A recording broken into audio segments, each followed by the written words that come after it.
Hello. I hope you're having a good weekend. I wanted to actually take a few moments after driving home to replace my glasses that I had indicated in a video last week had been taken off by a wave when I was in the ocean in the morning, and I ordered new glasses and just picked them up. So I wanted to share with you a conversation I had with the person who sold me the glasses and on my drive home, a little bit of my experience, because I think it touches on a variety of things that we're exploring in class, and it might be something that you may find useful to reflect upon. So I picked up the glasses, and when the gentleman gave me the glasses, he said, well, you know, they're made out of titanium. He sort of apologized or said he was sorry that they had been knocked off my head on the ocean, and said they'll probably wash up on the shore, and if and when they do, because they're titanium, they'll be in good shape. So I said okay, and it actually for a moment made me think maybe I should sort of be going up and down the coast on a regular basis as opposed to what I did for a couple of days to see if I might not find them. Okay, so he planted that seed. I'm in the car and I'm driving home, and my mind begins to think about a couple of things, and I want to share with you this interesting, or what I think is an interesting and instructive series of thoughts that I had. The first was, maybe I should start going up and down and looking and kicking the sand and seeing if I might find something sticking up out of the sand. It could be the glasses. All right, so I had that thought. And then the thought came to me, well, you know what, it's highly unlikely I'm going to find the glasses, but somebody else might. In fact, somebody else may very well find the glasses and take them. You know, and why not? There are these found objects on the ocean, but you know, that's not a nice thing to do. If I find something on the ocean, even if it might be abandoned or lost or something, I usually try to put it somewhere so if the person happens to go looking for it, they might find it. So that thought crossed my mind. Then I had another thought, and that thought was, well, maybe the person who finds it, because you can't really use the glasses unless you have my prescription, they could nonetheless take the frames and they could make them into a pair of glasses, and maybe that person normally wouldn't spend this much money on a pair of frames, and they could have a nicer pair of glasses than they would normally have. And that was the last of the thoughts that I had, for which I then thought to myself, you know, that's a pretty good approach. I could just be thinking of like the positive, like what's the positive thing that could happen from this? How could I make lemonade from this? And I thought, you know, that's a good thing to do in lots of situations. Okay. And then that series of thoughts sort of came to an end. You might want to pause this in a moment and think about what was the nature of those thoughts. Why did those thoughts emerge? What purpose did they serve? And reflect on that yourself before I now go on and share with you my thoughts around it, because I think it's instructive for a variety of things that we're talking about. Relaxation, seeing things more clearly, techniques, and the like. So first, if I had just picked up the glasses and the guy said, here are your glasses, and I said, thanks very much, that probably would have been the end of it. But he made this comment about titanium and, you know, them remaining on the beach. So a thought was planted, or an idea was planted in my mind. And when something's planted in your mind, it works its way through one way or the other. So as I'm driving, it's working its way through, because my attention has been turned to it, right? My attention has been turned to it. Now, the first thought I have is something that's sort of hopeful, like maybe I'll go and find them. So I'm telling myself a story, I'm giving myself an idea, and I'm sort of telling the story. I can almost visualize it, that I'm walking on the beach and I find them, and what a nice feeling that would be, like, oh my God, I found them. So it's interesting that I'm weaving a story in my mind that is leaving me feeling a little better. That's what we do sometimes. We tell ourselves stories. We have an internal dialogue or a narrative that serves that purpose, perhaps more than anything else. But then it went on, and I'm not, of course, inviting any of these thoughts. They're just happening. And I have the next series, which is, somebody else will find them. They'll find them and they'll take them. And that didn't feel so good. Right? That left me feeling a little bit, But then what followed on the heels of that? A better story. Keeping with that more likely possibility that somebody else finds them, not me, but now adding a little glimmer of something, happy to it, which is that somebody who needs it finds it, and that there's now somebody walking around or will be wearing these glasses.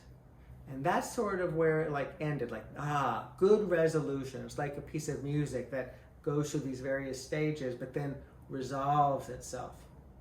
This sort of resolved itself.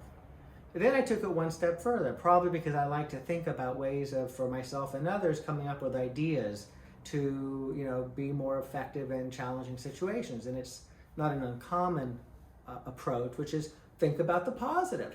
Take the negative and think about the positive. And so that sort of emerged from that. And that really sort of seems to have put it to bed. Not only did I have a resolution that felt better, but I actually even had, in keeping with what I do, and something to share with others based on this. Okay. So you could see how it's this, I wouldn't have even had this in the first place if I still wasn't probably a little bit unsettled about having lost these glasses. But there's the story or what the gentleman says. Then there's the thoughts that I have about it. First, they're a little bit optimistic. Then they're a little realistic, negative, but then positive. And then putting it all together with, here's an approach or a technique. Now, all of that was gratuitous. And meaning none of it needed to happen. Just was thoughts on top of thoughts. And you can see how the stories that I told myself, the thoughts that I had, were all sort of in making some sense, right? Trying to make sense of things and really trying to feel better. But I wasn't in control of those thoughts, so the realistic possibility that somebody else would find them wasn't feeling better necessarily, but it just flowed out of the evolution of that thinking process. Now let's think about mindfulness and bring mindfulness to this. Seeing things more clearly. And you may want to pause this and reflect on that for a moment, because I'll speak to it afterward. What I sort of was doing in my mind was searching for a happier place to be. I was searching for a more comfortable place to land. Can you see that? There was this discomfort of having lost the glasses. It was sort of brought back to my mind with the comment about maybe you'll find them, or when they're found, they'll still last. And then my mind just began this little searching for a more comfortable place to land, which ultimately it more or less did.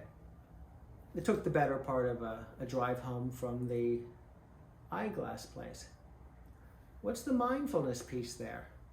Well, there's a lot of interesting tidbits that are useful about understanding the nature of the mind, understanding the mind's wandering, understanding how the mind will have associations that proliferate one on top of the other, understanding sort of the narrative of trying to feel better by coming up with a more compelling story.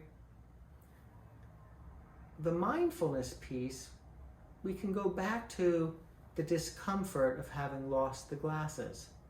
Whatever thoughts I might have had at that time about the cost or how foolish I was or whatever it might be, it was uncomfortable. And it felt uncomfortable. It was uncomfortable feelings of disappointment or feeling foolish or whatever that might be, thoughts around that, and sensations in the body. And those were coming back from time to time and moving on, just flow.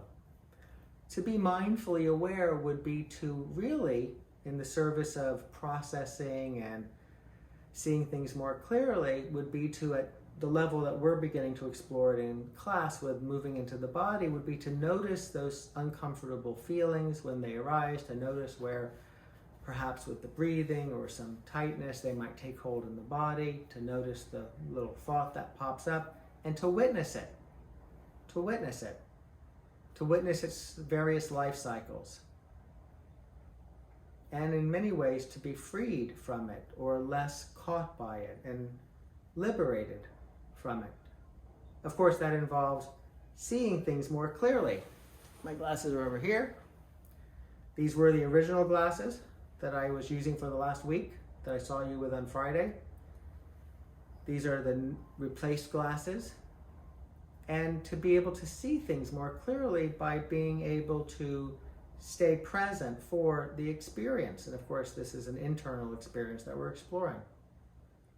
So when we talk about mindfulness practices and mindfulness as a dessert topping to feel better, think about what I was doing with my thought process in the service of, intentional or not, feeling better. And think about what it might be to sort of take life as it is. There are moments that are disappointing. We will lose things. Everything will inevitably get old. Even these glasses, my backup pair, are quite old. And to be able to navigate that natural flow of life with a certain resilience and capacity. That's the floor wax. That's the seeing things more clearly.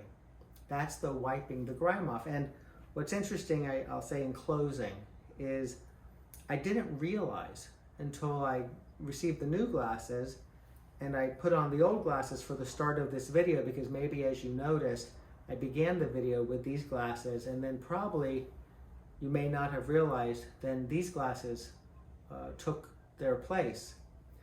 That when I put them on together, one after the other, I can barely see anything out of these. They are so grimy, or so, whatever happens to lenses over time, there's a yellowing, there's a splotchiness. But when I put these on, after I lost the original pair, and I wore them for a few hours, I wasn't aware of that. I thought I was seeing clearly. I thought that there was a high degree of clarity and, seeing what was there as it was. It wasn't until I did this that I was like, wow, now I see clearly. A few moments ago I thought I was, but I wasn't. And of course, it might very well be the case that there's a heightened degree of clarity even beyond what I'm wearing now, this process of seeing things more clearly and being more present for our experience. So I hope that you find some things in here interesting. I think they very much pertain to what we're exploring in class. And I share this with you because I'm interested in us seeing the value in doing the work of sitting and practicing and paying attention. And I'll close with one more consideration that you may or may not have yet thought about, which really gets into the mindfulness aspect to everything I've shared with you, which is, well, the entire basis upon which I've shared this video, that I've put into this video to share with you, could only have come about because I was aware of what I was thinking, one thought after the other, while I was having those thoughts. That's mindfulness. Now, what do I do with that? The insights, the ideas, the beliefs, the thoughts, the reflections on that? Well, that's up in the air. That's for me to sort of figure out based on so many aspects of who I am and what my life's story has been thus far. But the fact that I was aware of that mental journey creates those opportunities, which would otherwise have been just lost to a bunch of mind wandering, lost in mind wandering, and who knows where I would have landed and taken that as the message if I even were to do that, missing the larger landscape of that mental journey. Alrighty, wishing you all well. Take care.